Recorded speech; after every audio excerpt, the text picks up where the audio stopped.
ओम श्री वेद पुरुषाय नमः। नमस्कार। क्लास नंबर 353 श्रीमद् भगवद गीता जी शंकराचार्य जी के भाष्य के अनुसार आरंभ किया जाता है। ओम श्री सीता रामचंद्राभ्याम नमः। नमो गुरुभ्यः। ओम अथ काल देवता श्री संवत् 2081 पौष कृष्ण पक्षः अष्टमी सोमवारः उत्तर फाल्गुनी नक्षत्रं दक्षिणायनं हेमंत ऋतुः। ओम तत्सत्। श्री शंकराचार्याय गुरवे नमः। न कर्मणामनारम्भान् नैष्कर्म्यं पुरुषोऽश्नुते न च सन्न्यसनादेव सिद्धिं समधिगच्छति। अध्याय नंबर 3 और श्लोक नंबर 4। पुस्तक है Gita Press Gorakhpur, book number 10, Shankaracharya ji वाली पुस्तक वाले भाष्य की पुस्तक। अच्छा जी, तो अब हम ये चौथा श्लोक देख रहे हैं। इसमें क्या इसकी पृष्ठभूमि है? पहले जब अध्याय आरंभ हुआ, अर्जुन जी ने प्रश्न पूछा कि मुझे कर्म, आप कह रहे हैं कर्म कीजिए, और साथ ही साथ कह रहे हैं ज्ञान जो है वो सबसे बड़ा है, वो मोक्ष हेतु है। तो ऐसा आप क्यों कर रहे हैं? मुझे आप कर्म में क्यों डाल रहे हैं? आप विचार कीजिए और बताइए मेरे लिए क्या ठीक है। जब तो इसलिए ये प्रश्न था।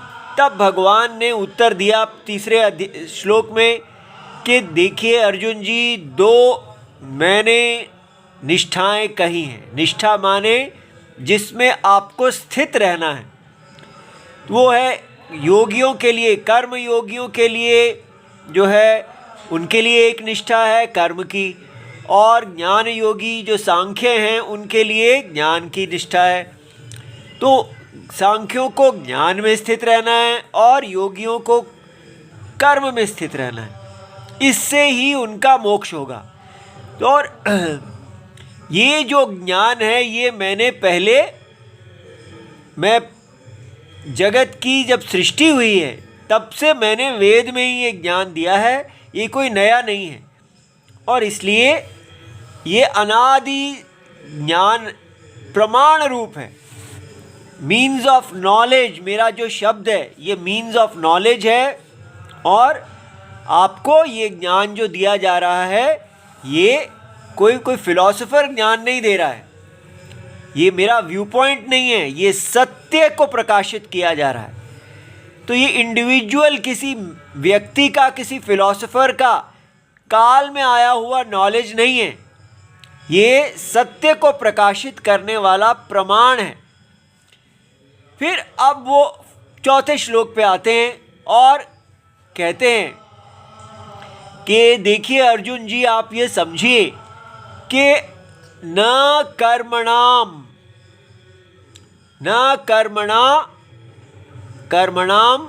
अनारंभात, तो कर्मों के आरंभ नहीं करने से नैष्कर्म्यम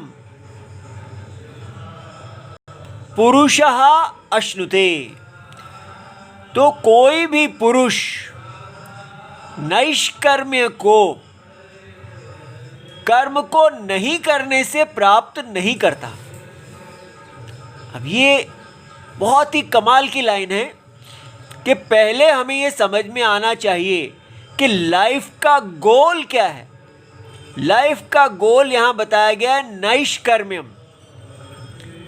अब हम जिस मॉडर्न दुनिया में रहते हैं, हमारे साथ पूरी तरह हमें हमारे शास्त्रों से काट दिया गया है। हमारी अनेक कारणों से जो एजुकेशन सिस्टम है वो केवल करियरिज्म है। हमें बना दिया गया है कि आपको अपना बस इस बाज़ार में ऊंचा कोई पद प्राप्ति, धन प्राप्ति अगर आप करते हैं तो वही जीवन है सबसे महान। और हमको इंडिविजुअल बना दिया गया, इंडिविजुअलिज्म। हर व्यक्ति की एक व्यक्तिगत महत्वाकांक्षा है, और वो अपनी व्यक्तिगत महत्वाकांक्षा को इस बाजार में पूरा करता है तो वो सफल है। इसलिए जो हमारा पूरा वैदिक यज्ञ है उससे हमें काट दिया गया है। इसके कारण ये सारा दोष आ रहा है। हमारा पुराना यज्ञ जो है वो ये है, हमें बताया जाता है कि ये सब दुनिया जो है ये कोई बाजार नहीं है जहाँ सारे इंडिविजुअल्स अपनी अपनी प्रतिस्पर्धा, अपनी अपनी महत्वाकांक्षा के लिए प्रतिस्पर्धा कर रहे हैं। उसके कारण जीवन इतना दुखी हो गया है और इतना व्यक्ति को समझ ही नहीं आ रहा कि उसको करना क्या है, कैसे शांति रहनी है, कहाँ कंपटीशन ख़त्म होगा, कहाँ चैन आएगा, लाइफ का जो है धर्म क्या है, मर्यादा क्या है, कहाँ रुकना चाहिए, और वन अपमैनशिप, एक दूसरे को आगे निकलना, और ये सब इतना क्योस, इतनी दुखम, स्पेशली नए लोगों के लिए जिनके पास कोई संस्कार ही नहीं है, जो बड़े बड़े पदों तक पे पहुंच जाते हैं, जज बन जाते हैं, डॉक्टर बन जाते हैं, आईएएस बन जाते हैं, क्या क्या बन जाते हैं, लेकिन अंदर से उनके पास कोई है ही नहीं कि वो जा कहाँ रहे हैं। वो सिर्फ एक महत्वाकांक्षा को पूरा कर रहे हैं, और महत्वाकांक्षा मनुष्य की कभी पूरी हो ही नहीं सकती। काम जो है, डिज़ायर, वो कभी पूरी होती ही नहीं है। व्यक्ति पागल ही होता जाता है, ये संसार ऐसा है। तो इसलिए हमको अपनी वैदिक रूट्स को दोबारा समझना होगा। जो यहाँ भगवान कह रहे हैं कि लाइफ का गोल है नैष्कर्म्यम, तो नैष्कर्म्यम को हमको समझना है कि ये नैष्कर्म्यम क्या है, कैसे ये जीवन का लक्ष्य है। हमारा जीवन सफल तभी है अगर हम नैष्कर्म्यम को प्राप्त करते हैं। तो ये नैष्कर्म्यम क्या है ये हमें समझना है। भगवान ने कहा ये नैष्कर्म्यम कर्मणाम अनारंभात, कर्मों के आरंभ नहीं करने से नहीं होता, और ना ही ये न च संन्यासनादेव सिद्धिम समधिगच्छति। और दूसरा है कि एक है कि आप आरंभ नहीं करते, और दूसरा है आप कर्मों को छोड़ देते हैं। दोनों केस में आप नैष्कर्म्य को प्राप्त नहीं करेंगे, ये समझाया है। इसका मतलब भगवान चाहते हैं कि अर्जुन समझें कि कर्म का और नैष्कर्म्य का क्या संबंध है। ठीक है, तो ये हमको समझना है। अब हम पहले यहाँ समझें कि नैष्कर्म्य होता क्या है। तो देखिए, हमको वैदिक अगर चक्षु मिले होते, वैदिक आइज ऑफ नॉलेज, ज्ञान के चक्षु मिले होते, तो हमें ये बताया जाता कि आप का जो ये दुनिया दिख रही है, ये दुनिया है क्या। ये दुनिया वास्तव में सत्य, इसका एक सत्य है। जो आप देख रहे हैं उसके पीछे एक सत्य है। इसका मतलब क्या हुआ कि आप एक स्वप्न में जी रहे हैं। तो स्वप्न जो होता है, ड्रीम जो होता है, उसके पीछे एक सत्य होता है। वो कौन है? जगत का आत्मा, साक्षी। वो आत्मा जो सत्य है वो सारे ड्रीम के अंदर परवेड कर रहा है, उसके अंदर व्याप्त है। उस सारे स्वप्न का जो अस्तित्व है, स्वप्न के अंदर हर चीज़ हमें लगती है अस्थि अस्थि अस्थि, ये है ये है ये है। वो क्यों लगती है? क्योंकि उसके नीचे जो सत्यम है, जिसने उसको धारण किया हुआ है, उसमें अस्तित्व है। तो स्वप्न के अंदर जितने कैरेक्टर हैं, हम सब कहते हैं अहम कर्ता अहम कर्ता, अहम भोक्ता अहम भोक्ता। ठीक है, आई एम अ डूअर, मैं करने वाला हूँ, क्रिया को करने वाला हूँ, और मेरी क्रिया से फल उत्पन्न होता है और मैं उसको भोगता हूँ, मैं उसको इंजॉय करता हूँ, मैं इंजॉयर हूँ। मैं कंज्यूमर हूँ, इस प्रकार हम अपने आप को डिफाइन करते हैं। तो हमको बताया जा रहा है कि ये जो हम अपने आप को कंज्यूमर, उपभोक्ता देख रहे हैं इस स्वप्न के अंदर, तो फिर हमको कैसे अपने आप को सुखी करना चाहिए। तो जो मॉडर्न साइंस हमें बताती है कि कंज्यूमरिज्म, हम कंज्यूमर हैं, तो फिर हमको एक इंटेलिजेंट तरीका निकालना है कंजम्पशन का, जिससे हम कंज्यूम भी करें और दुनिया के लॉज को भी डिस्ट्रॉय ना करें, लॉज के विरुद्ध ना जाएं, क्रिएशन चलती रहे, ये काऊ हमको दूध देती रहे और मरे भी ना, ये साइंस कहती है। तो इंटेलिजेंटली आप इसका दोहन करो, इंटेलिजेंट मिल्किंग इज धर्म। तो उसके कारण क्या हो रहा, हम सब एक दूसरे का इंटेलिजेंट मिल्किंग करने लगे हैं, चाहे वो पति हो, पत्नी हो, बच्चे हो, देश हो, कोई भी हो, सब इंटेलिजेंट मिल्किंग कर रहे हैं अपनी कंजप्शन डिजायर, अपनी महत्वाकांक्षा, अपनी रावणता को पूरा करने के लिए सब एक दूसरे का चालाक दोहन कर रहे हैं। शायद इंटेलिजेंट मिल्किंग बड़ा अच्छा शब्द लगता है, लेकिन इसका मतलब है कि आप हर समय चालाक हैं, कोई प्यार नहीं करते हैं, बस दूसरे का दोहन करते हैं। पत्नी अगर अपने पति का इंटेलिजेंट मिल्किंग करेगी तो वो क्या पत्नी है, पति अगर ऐसा करेंगे तो क्या पति हैं। इसलिए ये इस इंटेलिजेंट मिल्किंग के अतिरिक्त हमारे पास कोई और उपाय ही नहीं है, हर व्यक्ति को चालाक होना ही पड़ेगा। ये है आजकल की मॉडर्न एजुकेशन, मॉडर्न धर्म। तो ये इतना दुखी हो गया जो संसार, इससे बाहर निकलेंगे कैसे? अगर हमको जब वेद आके बताते हैं कि ये संसार जो है ये एक परसेप्शन है, एक स्वप्न है जो बार बार बदल रहा है, उसका बेसिस क्या है, आधार क्या है? उसका आधार है कि आप ये जो इसका आत्मा है, इसका सत्यम है, इसका देवता है, इसके अंदर एक चेतन कॉन्शियस बीइंग है जो सार अज्ञान के कारण, जिसके सत्य को हम नहीं जानते हैं, तो अज्ञान के कारण उसमें एक परसेप्शन दिख रही है।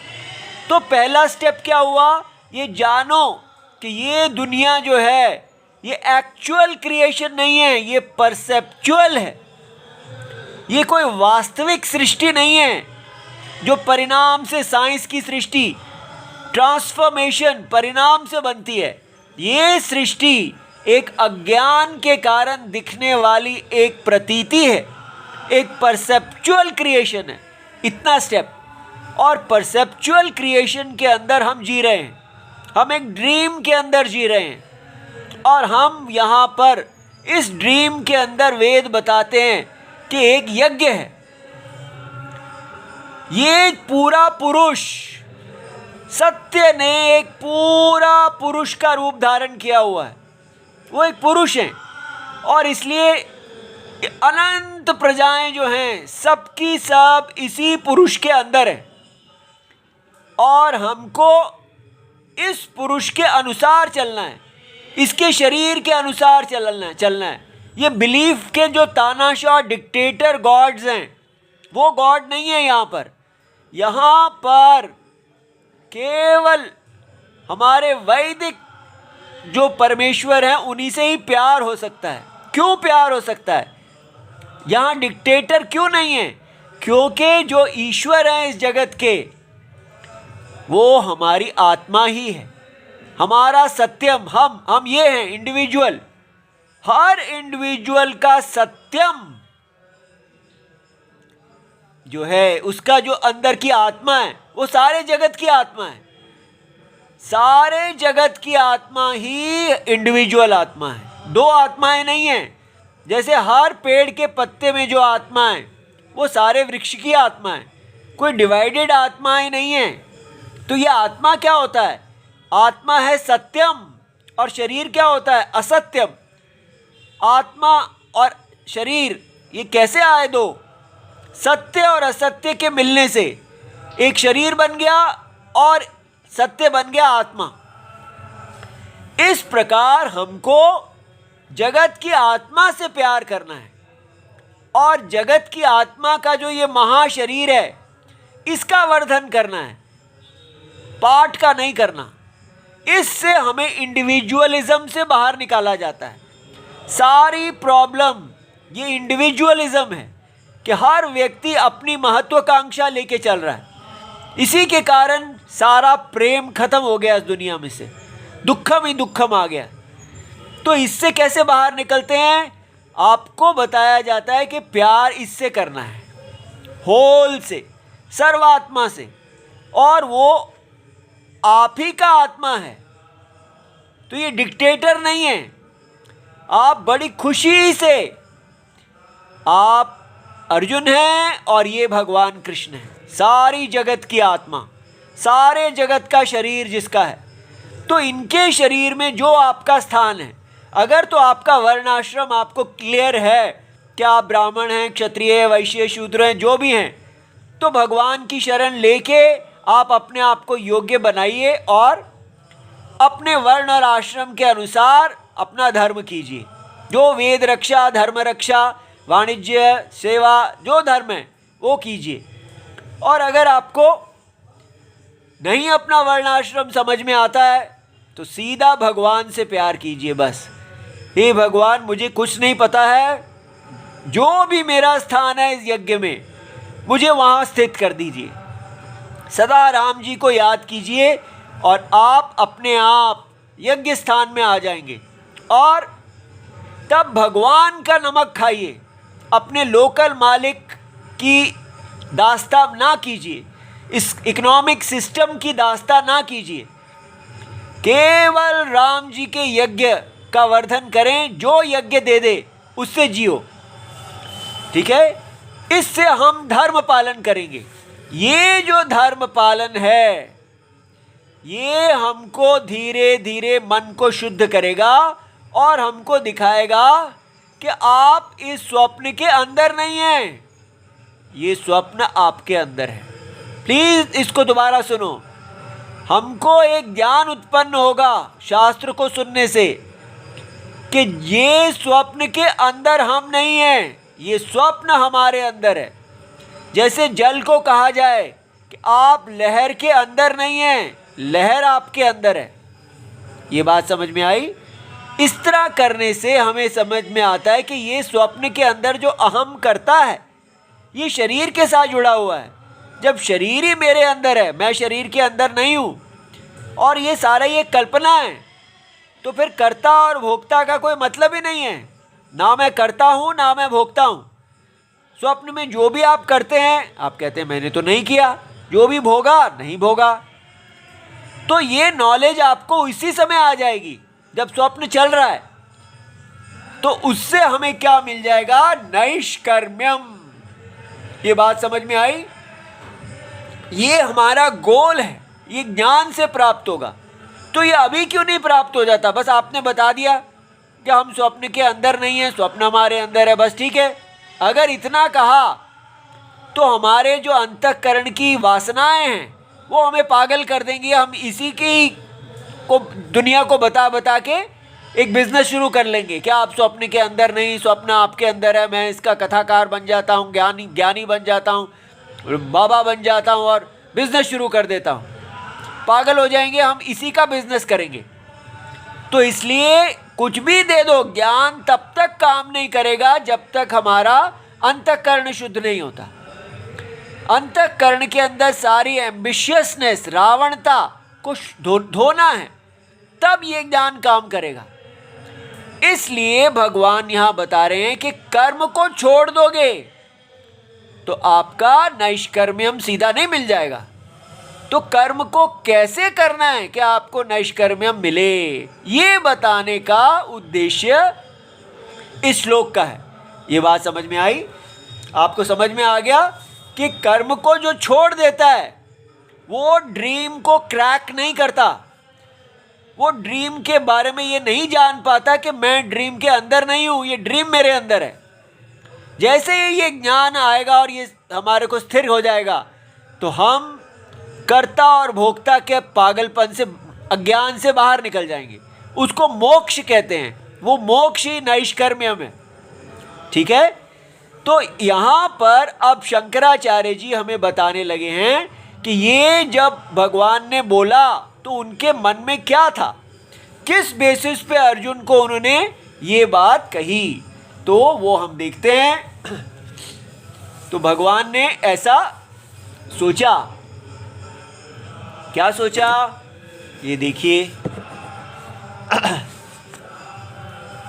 अर्जुन ऐसा सोच रहे हैं, मां च बंध कर्मणे कर्मणि। तो इसलिए हमको ये पता है, अभी जब हम आजकल इस बात को नहीं जान पा रहे हैं, किसी ने बताया ही नहीं कि ये जो कर्म है ये फल पैदा करता है और उससे शरीर आता है। इसलिए कर्म का नॉर्मल नेचर ये है कि ये हमको कर्म, यहाँ क्या कर्म का मतलब ये नहीं कि आप बाजार में जाके नौकरी करो, उसको कर्म नहीं कहते। गुड मैन बनो या बैड मैन बनो, वो नहीं है कर्म। कर्म का मतलब है वैदिक वेद ने जो आपको बताया है कि आपका इस यज्ञ में क्या स्थान है। ये जो यज्ञ पुरुष है, इसमें ब्राह्मण क्षत्रिय वैश्य शूद्र इत्यादि ये जो वर्ण और आश्रम के स्थान हैं, इनको वैदिक कर्म कहते हैं। हम ये सब छोड़ के ही बैठे हुए हैं कि इसकी कोई ज़रूरत ही नहीं है। अगर हम इसको छोड़ेंगे, प्राइस हमको ही पे करनी पड़ेगी, तब हमारे पास केवल एम्बिशियस लाइफ ही रह जाएगी, मार्केटिज्म ही रह जाएगा, करियरिज्म रह जाएगा। उसको देख लीजिए, उसके अंदर कोई शांति नहीं होगी, पूरी तरह हम पाप में चले जाएंगे। इसलिए जब अब मॉडर्न इंडिया ने इसको देखना शुरू कर दिया है कि ये अमेरिका बनने का कोई लाभ नहीं है, हमें अपना भारत ही बनना है। और वो तभी है कि अगर हम अपने वैदिक धर्म को, उसकी शिक्षा को अच्छी तरह समझें। इसलिए कर्म है इस यज्ञ में हमारा स्थान। नो कंपटीशन लाइफ में, बस जो भगवान से प्यार करना। ये जगत की आत्मा है, उनके शरीर में हमारा एक काम है। जो काम मिलता है वो भगवान ने दिया है, उसको करना है। वो आपको अंतरात्मा भगवान गाइड कर रहे हैं। अंतरात्मा ही सबको गाइड करते हैं। वृक्ष के हर पत्ते को पेड़ ही बताते हैं क्या करना है। हम होल हैं, हम होल से कटे हुए हैं। जैसे ही अंतर भगवान से जुड़ेंगे तो अंदर से भगवान हमें गाइड करने लगेंगे। वो गाइडेंस से जो आपको ड्यूटी मिलती है वो आपका धर्म है। ठीक है, तो अब यहाँ अर्जुन ऐसा भगवान बता रहे हैं कि अर्जुन के दिमाग में क्या है जो भगवान ने समझ लिया, और उनकी जो रॉन्ग थिंकिंग है उसको दूर करने के लिए उन्होंने ये श्लोक बोला है। तो अर्जुन ऐसा सोच रहे हैं, मां च बंध कर्मणे, मां च बंध कारणे कर्मणि एव नियोजयसि माम च। तो मेरे को तो भगवान बंध कारणे कर्मणि, कर्म क्या है, संसार में बंधन देने वाला। कैसे, आपको क्षत्रिय कर्म करना है ऐसा भगवान ने कह दिया, तो वो सोचते हैं अगर मैं क्षत्रिय कर्म करूंगा तो उससे पुण्य पैदा होगा और पुण्य से मुझे शरीर मिलेगा। तो शरीर से तो मैं फिर उसी चक्र में रहा, शरीर खत्म हो जाएगा, फिर दूसरा शरीर आ जाएगा। तो भगवान मुझे कर्म ही कहने को कह रहे हैं, और कर्म तो बंधनात्मक है, इसलिए मेरे को वो क्यों इसमें डाल रहे हैं। ऐसा करने पर वो विषन्न मन है, उनका मन खिन्न हो गया। तो अर्जुन जो है को कर्म न आरंभे, अर्जुनम कर्म न आरभे, वो अपना कर्म नहीं आरंभ करना चाहते हैं। इति एवं मनवानम, ऐसा जो वो सोच रहे हैं, आलक्ष्य आह भगवान। तो इसलिए भगवान ने अभी जब इसी समय पहला वाक्य बोला कि हे अर्जुन जी, न कर्मणाम अनारंभात, कर्मों को नहीं करने से नैष्कर्म्य नहीं मिलेगा। तो हे अर्जुन, जो आप सोच रहे हैं कि कर्म बंधनात्मक होता है, वो बांधता है, वो शरीर उत्पन्न करता है जिससे हमारा संसार चक्र चलता ही रहता है, हमें मोक्ष नहीं मिलेगा। तो अगर हम कर्म को छोड़ देंगे तो मोक्ष मिल जाएगा, नैष्कर्म्य मिल जाएगा। तो भगवान ने कहा नहीं नहीं अर्जुन की ये गलत थिंकिंग को दूर करना चाहिए कि कर्म को छोड़ देने से कर्मणाम अनारंभात, माने आरंभ ही नहीं किया कर्म को, आपने कहा कि नहीं वैदिक कर्मों को मैं नहीं करूंगा, यदि आप ऐसा सोचेंगे तो आपको मोक्ष नहीं मिलेगा। ठीक है, इसलिए ये श्लोक आरंभ किया। फिर भगवान कहते हैं एक और भी हम तरीका सोच सकते हैं कि भगवान की कृष्ण जी के मन में क्या आया होगा कि उन्होंने इसको कहा। देखिए ये कितना अच्छा तरीका है कि आचार्य हमें लिंक देते हैं कि पिछले श्लोक से नए श्लोक का क्या संबंध क्या है, तो दूसरा ऑल्टरनेटिव वो देते हैं। पहला आपको समझ में आ गया कि उनको प्रॉब्लम थी अर्जुन को कि ये कर्म जो है ये संसार के बंधन का हेतु है, चाहे आप पुण्य करो या आप पाप करो फिर भी आप संसार के अंदर ही रहेंगे। पुण्य कर्म आपको अच्छी और सुख देने वाली देह में पहुंचा देगा और पाप कर्म आपको दुख देने वाली देह में पहुंचा देगा। तो कर्म से कभी भी मोक्ष नहीं मिल सकता, ऐसा अर्जुन समझते हैं। तो वो कहते हैं मैं कर्म करूंगा ही नहीं। भगवान कह रहे हैं नहीं, कर्म को नहीं करने से आप मोक्ष के पास नहीं पहुंचेंगे। कर्म को आपको ठीक प्रकार से करना है, बिना फल की इच्छा से करना है, ये सिखाना चाहते हैं भगवान। अब दूसरा भगवान कहते हैं ऑल्टरनेटिव ये है क्या कि अथवा ज्ञान कर्म निष्ठयोः परस्पर विरोधात। अब भगवान कह रहे हैं कि कर्म निष्ठा जो है उसमें कर्म कुरु होता है और ज्ञान निष्ठा में होता है कर्म को त्याग दो। इसलिए ज्ञान में कोई कर्म नहीं है, जीरो कर्म है, और कर्मयोग में सारा कर्म ही कर्म है। कर्म करो, फल की इच्छा छोड़ दो।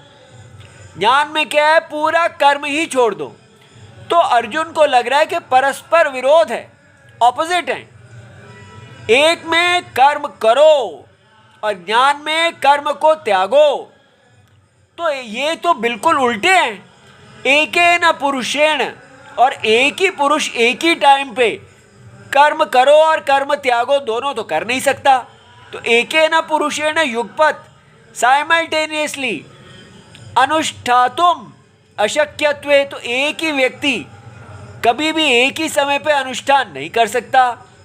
सती तो इतरेतर अनपेक्षयोः एव पुरुषार्थ हेतुत्वे प्राप्त, तो इसलिए इनका कोई संबंध ही नहीं है। फिर तो अर्जुन ऐसा सोचने लगेंगे कि कर्म जो है वो अपने आप ही मोक्ष दे सकता है या ज्ञान मोक्ष दे सकता है, या आप कर्म का मार्ग ले लो या ज्ञान का मार्ग ले लो, लेकिन इन दोनों में कोई संबंध नहीं है। यही आजकल लोग एक चला हुआ है कि आप भक्ति मार्ग ले लो, ज्ञान मार्ग ले लो, कर्म मार्ग ले लो, योग मार्ग ले लो। जैसे भगवत गीता में बहुत से मार्ग हैं, ऐसा नहीं है, सब आपस में कनेक्टेड है। वो क्या कनेक्शन है, तो भगवान यहां बताते हैं कि कर्म निष्ठा, यहाँ जो कर्म की स्थिति है अपने आप को, वैदिक कर्मों में यज्ञ में व्यक्ति कहता है मैं क्षत्रिय हूँ, मैं ब्राह्मण हूँ, मैं स्त्री हूँ, मैं पुरुष हूँ, मेरा ये कर्तव्य है, वेद ने फिक्स किया है इस यज्ञ में, मुझे मन मर्जी से नहीं जीना है, मुझे भगवान वेद रूप भगवान से प्यार करना है, उनकी आज्ञा का पालन करना है, तो वो कर्म में स्थित हो जाता है। तो कर्म निष्ठा यहाँ ज्ञान निष्ठा प्राप्ति हेतुत्वेन, तो इसलिए अब हमें समझ में आया कि जब व्यक्ति इस प्रकार भगवान से प्यार करता हुआ कर्म करता है तो उसको ज्ञान निष्ठा की प्राप्ति का हेतु हो जाता है। वो कर्म वो शरीर उत्पन्न नहीं करता, उसके अंतःकरण को शुद्ध करने लगता है। तो ऐसा कर्म ज्ञान निष्ठा प्राप्ति का हेतु हो जाता है। तो पुरुषार्थ हेतुत्वम न स्वातंत्र्येन, इसलिए मोक्ष पुरुषार्थ है हमारा मोक्ष। तो मोक्ष जो है कर्म डायरेक्टली नहीं देता, कर्म ज्ञान निष्ठा की प्राप्ति का हेतु है। कर्म हमको ज्ञान निष्ठा के लिए प्रिपेयर करेगा, इसलिए इसका स्वतंत्र पुरुषार्थ हेतुत्वम नहीं है। और ज्ञान निष्ठा तो कर्म निष्ठा उपाय लब्धात्मिका सती। और ज्ञान निष्ठा जो है वो पहले कर्म आएगा फिर ज्ञान आएगा। इसलिए ज्ञान निष्ठा तभी आती है अगर कर्म निष्ठा पहले हो। इसलिए जब ज्ञान निष्ठा आ जाती है तो स्वातंत्रेण पुरुषार्थ हेतुत्व, ज्ञान जो है वो बिना किसी कर्म के हेल्प के अज्ञान को बाधित कर देता है। कौन सा अज्ञान? कि मैं ड्रीम के अंदर हूं। इस अज्ञान को ज्ञान बाधित करता है कि नहीं, आप ड्रीम के अंदर नहीं हैं। ड्रीम आपके अंदर एक मिसपरसेप्शन है। You are the fact of the dream, आप ड्रीम के सत्य हैं। ये जो ज्ञान है ये तभी, ये इंडिपेंडेंटली जो है अज्ञान को बाधा करेगा। इसलिए ये स्वतंत्र है, डायरेक्ट पुरुषार्थ के हेतु है, मोक्ष हेतु है। अन्य अनपेक्षा इति एतम अर्थम प्रदर्शयिष्यन् आह भगवान। तो यहाँ ये भगवान बताना चाहते हैं इस श्लोक में कि ज्ञान जो है वो स्वतंत्र पुरुषार्थ हेतु है। ज्ञान, अज्ञान इज द मूल प्रॉब्लम, लेकिन अज्ञान को दूर करने के लिए ज्ञान चाहिए। ज्ञान कहाँ से आएगा? जब तक आप कर्म योग नहीं करेंगे और अपने मन को शांत नहीं करेंगे। जो हमारी एम्बिशन, हमारी प्रॉब्लम है, जो आजकल की मॉडर्न एजुकेशन हमें कह रही है ड्रीम ड्रीम बिग ड्रीम्स, मोर एम्बिशन।